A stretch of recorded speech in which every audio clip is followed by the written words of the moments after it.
Hello, my dear ones. It is such a beautiful evening on Iona, and I'm so happy that the wind is not too strong so I can share it with you. Tonight's question comes from the online community again. During one of our meetings, our Zoom meetings, someone mentioned how difficult it has become to grab a piece of quietness and peace in everyday life. It seems like every single hour something happens, something that is aimed almost purposely at destroying our peace of mind primarily, but also the peace amongst ourselves and within ourselves. Every day something dreadful seems to happen. Every day some horrible news comes our way, and the little edifice of peacefulness and quiet we had managed to build just collapses before our own eyes. And they were asking if there is a way to fight against all of this. And it is striking to me how similar this question, this seemingly modern and contemporary problem, how similar it is with the very old problem of intrusive thoughts. Because there is no difference really between us struggling with a constant avalanche of news and of horrible things happening around us, and what the fathers are describing in terms of an avalanche, an attack, a battle against our mind, with bad thoughts coming our way. And the fathers have in one voice taught us that the way to defeat these intrusive thoughts and to safeguard our peacefulness and the quiet of our minds and of our hearts is to completely dismiss these thoughts, to simply not engage with them, to simply not take the bait, so to say. See, all these conversations around us, all these conversations that have to do with politics or social justice or any sort of topic that is not our spiritual life, all of them, no matter how good they are all meant to distract us from the one thing which is life-giving, and that is our conversation with God, which is prayer. Everything that happens around us, the bad things, but the good things as well, if we engage with them, then we can no longer be engaged with God. So whether we know it or not, we've engaged with something that distracts us from being engaged in that one single conversation that is life-giving. Our conversation, our relationship, our prayer before God. And this thing applies to actual facts, things that happen in our lives, as well as to our thoughts. Simply do not take the bait. Do not engage in anything, good or bad.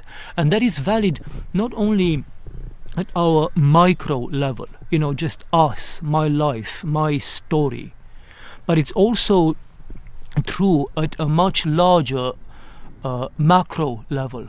Think what is happening with so many so-called Christian churches.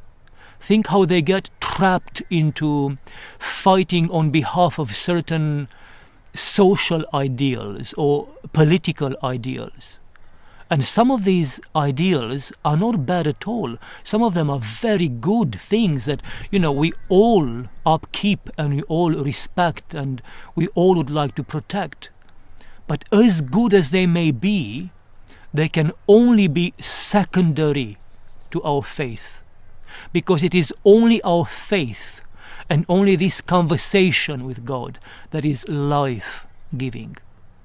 There are so many groups, so many Christian groups, so many Christian churches, whatever you want to call them, that have reduced their faith to simply fighting for political correctness or social justice or all sorts of good things. There's nothing bad in any of these, and I mean, any proper Christian should uphold them.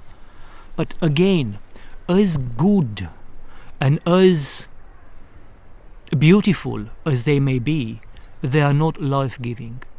The only life-giving conversation, the only life-giving relationship is the one with God.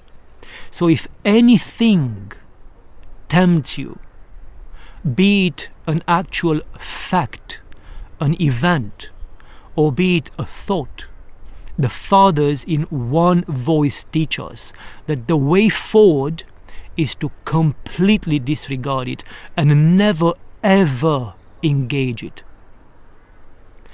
Keep engaged in your relationship with Christ. Keep engaged in your prayer. Keep your focus on that which is life-giving. And then slowly, as side effects, all these other positive things will just be added to us, added to our lives. But if you let go of your prayer in order to develop a thought which is positive, or if you lose your peace and your quiet and your prayer because of something positive that happens in your life, then you've still failed to follow through and to remain focused and engaged again in that one single life-giving relationship. And what applies to our thoughts applies to our actions as well.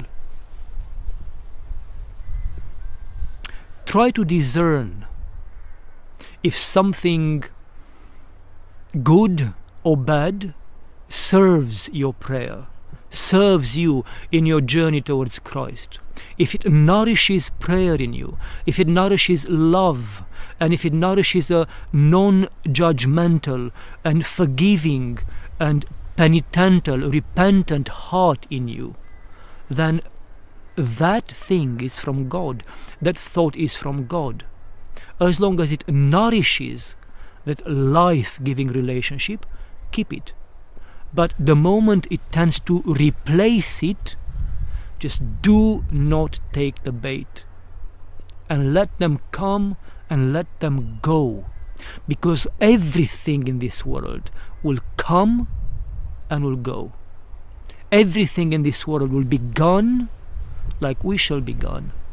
The only difference is that all these events, all these thoughts, they're all made of nothingness and they return into nothingness, whereas we have the potential to be eternal.